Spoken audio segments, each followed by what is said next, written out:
Hey everyone, welcome back. We're going to jump right into this review of the Wicked Ridge Crossbow by 10 Point. But first I'd like to give a shout out to Goltine Outdoors. He's got a lot of great reviews and hunting videos. I just recently saw a review that he did on the JR Outdoors camera arm that attaches to the tree, and I'm real excited to see how that thing works out. That thing looks amazing. So I'm going to try to find a link to that and put that in the description, as well as a link. I'm going to put a link to Goltine Outdoors in the description. So check him out, give him some support, maybe subscribe. So let's get right over to the range and see how this crossbow shoots. This is the Wicked Ridge Rampage 360 with Acudraw by 10 Point.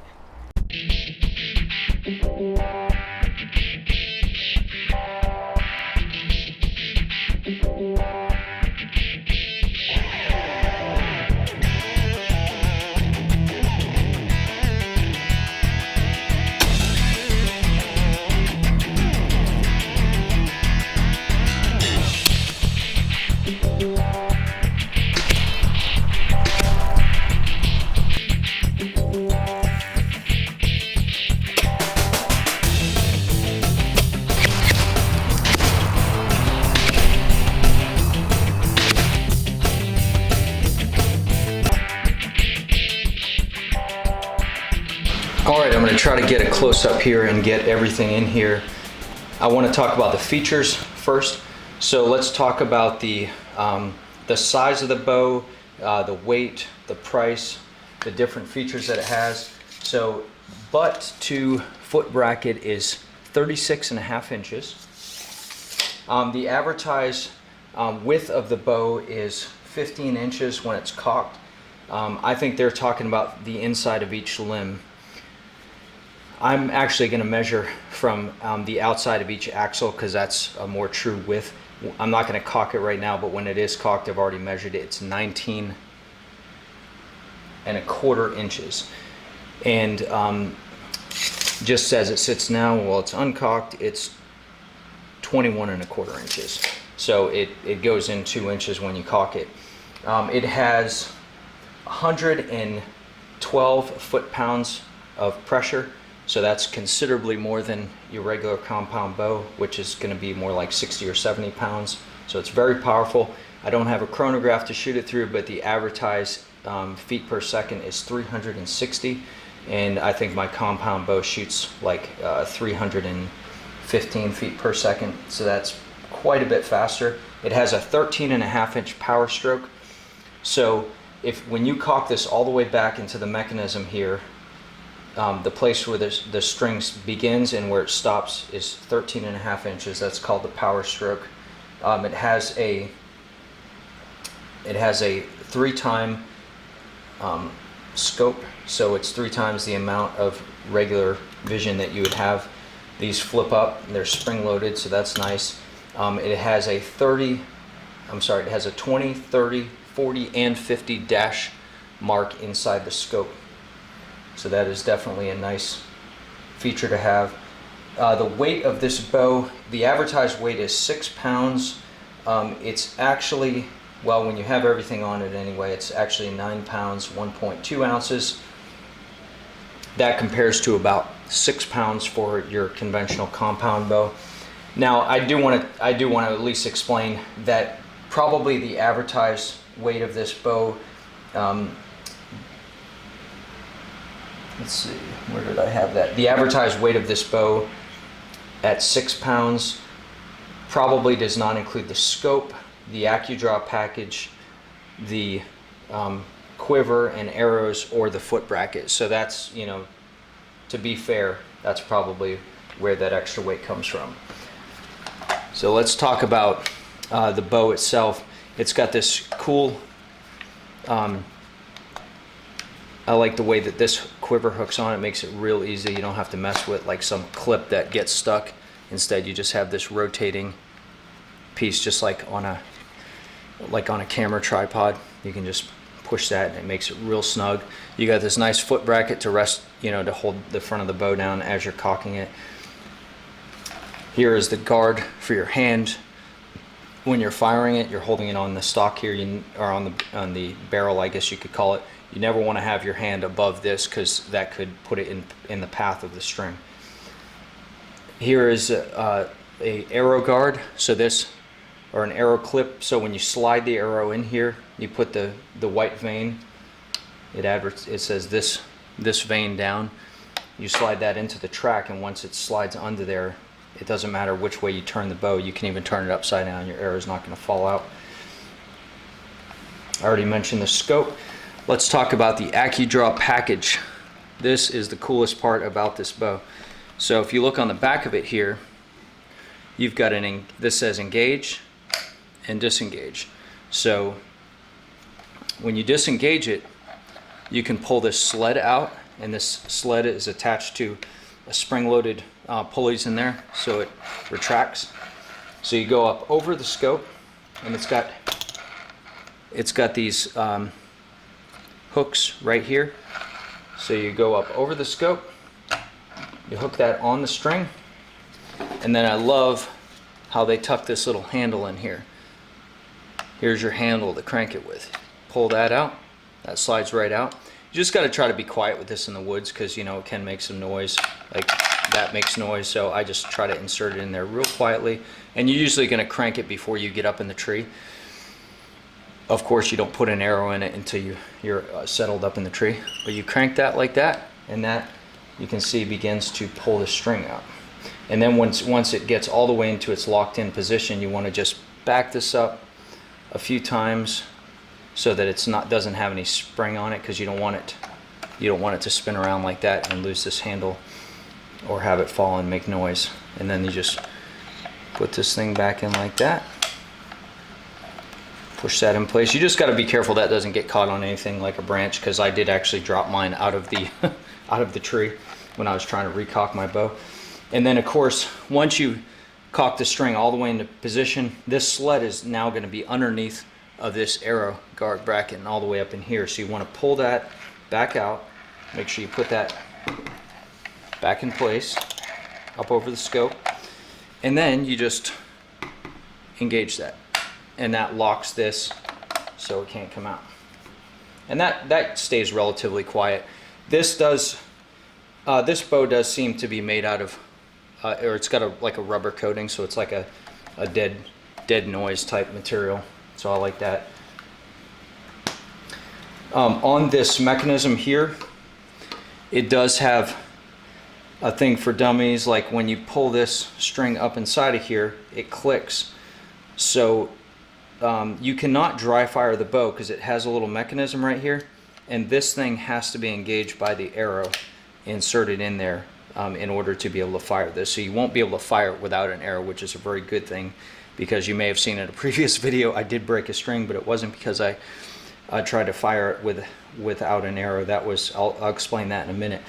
So once it goes up into this mechanism, your little switch will switch from fire to safe, so you know you're good to go, and then you can load the arrow in there. All right, I'd like to talk about pros and cons. Let me just readjust this camera. All right, before I talk about pros and cons, I almost forgot to mention the price. I found this crossbow on Cabela's website for $599.99, so $600. So that leads me into the pros. Obviously, it's fast, accurate, and really it's worth having it if you've got, if you either can't shoot a compound bow or you've got children that you want to teach how to archery hunt. In the area where I live in an urban area, and there's a lot of places around here where we can't use a gun. We can only archery hunt, so it's great to have use of a bow. And I don't know if I've mentioned this before on any of my videos, but I've got 8 children. I've got 6 boys and 2 girls. So with those, you know, the kids coming up through the ranks, I like to be able to get them out there into the woods and really just pass on that legacy of hunting. And I mean, to me, there's, you know, in my opinion, there's no greater joy just to get out in the woods and be in nature and have that fall foliage, and, you know, bringing your boys or your girls with you, and have them all dressed up in their camo and their orange, going out for youth hunt weekend, or or whatever, you know, may be the case after they've had their youth hunter safety course, of course. But it's a lot of fun, and I want to be able to pass on that legacy. So I wanted to get this crossbow so that even if they don't have time to practice shooting a compound, or they don't have the discipline, which a lot of times is the case, they can still get out there and put an effective shot on a deer using a scope and a very powerful bow, which can easily get the job done. If you look a few videos back, I'll try to put some links in the description, but two of my boys did get their first deer this year. So we had some success with this crossbow. Everett and Christopher got their first deer, and they were both able to put really good shots on them. So anyway, that is the pros, and I think that's a real good reason to own it. The only thing I can think of with the cons, there's not a ton of them. I'm not going to list them all out, but it is a bit heavier than a compound bow. You are going to need some support. You know, if your child is holding the bow, it's good to have a shooting bar if you're in a double ladder stand or something like that. But if you're in a lot of times what I've done is put two hang-ons, you know, going like a V on the tree, and that way I can help them when it comes to time to shoot. But you know, I've even taken like a shooting rest, one of the ones you can just hold with one hand, and I'll just like lean over and prop it up and try to take a video at the same time. But anyway, the other thing is that the only way to decock this is you've got to fire an arrow. So you might want to take a shooting block with you, or a target of some kind. I don't necessarily recommend shooting it into the ground, because you could hit a root, and I also lost one arrow doing that, because this is such a powerful bow, and as you can see, the arrows are a lot shorter than a regular compound bow. So with the power that this has, it can easily bury the arrow into the ground. That's why I lost one. I almost lost two other ones, which I found. But I think I've learned my lesson. I'm just going to bring a target next time when I have to disengage this. And of course, the only other con I can think of is it's a crossbow, so you only have one shot. You got to make that shot count. Of course, you can put another arrow in and you can recrank it, but that's going to be hard to do in a hunting situation, especially if you have deer around you. I just remembered the last thing I wanted to mention was about the arrows. I was just telling you about that. So if you look at these two nocks on here, this is a Wicked Ridge crossbow arrow. So this is made especially for this bow. This is a Barnett Headhunter. So, and I'm sure this is a great arrow, but here's the one of the things I don't like about this particular bow. I like to use lighted nocks on my arrows. So as you can see, I've already taken off the nock on this Barnett, and I put a lighted nock on there. Well, if you look at the ears on these two arrows, you'll see on the two nocks, you'll see that the ears on this one are not as deep. They're more shallow, and it makes it so the string is not going to seat in there quite as much. And also, because you can just pull this nock out and put another nock in, these can rotate. And what I did on my crossbow, the way I broke a string, which you may have seen on one of those videos, it was the one called Buck Meets Rage Broadhead at First Light. This nock was turned in the wrong direction, so the string was actually sitting across the nock like this instead of, you know, tucked down inside of it. And so that's considered a dry fire, which I just learned. I didn't know you could dry fire a bow with an arrow in it, but apparently if the arrow is not seated correctly on the string, that's called a dry fire as well. This one has you see this little orange piece here on the nock on the bottom? It's basically like a locking collar, so you cannot turn this. And then this white vein says this vein down, so you really can only insert this one way. Well, you can insert it more than one way, but you're only supposed to put this vein down, and that tucks the string inside of that really good, and this cannot rotate. So that's the only thing is, if I want to use a lighted nock, I'll have to find a way to integrate it with the Wicked Ridge arrow, because now I think if the string had been tucked down in this Barnett just fine, it would have been just fine and it wouldn't have broke the string, but that wasn't the case. And now I'm not going to take any chances, because I did have to send this back to the company and they had to replace I guess it's standard procedure when you snap a string, they have to inspect the limbs, make sure they didn't crack. They had to replace the axles and the string. So it ended up costing me $200. I wasn't crazy about the customer service with Wicked Ridge. They weren't very professional. When I first called them and told them my string broke, that was before I was aware that my knock had rotated, and they immediately assumed that it was my fault and the problem was my fault and there was nothing on their end, like it couldn't possibly be a defect, it had to be something I'd done. And they were very defensive, and I thought that was not very professional.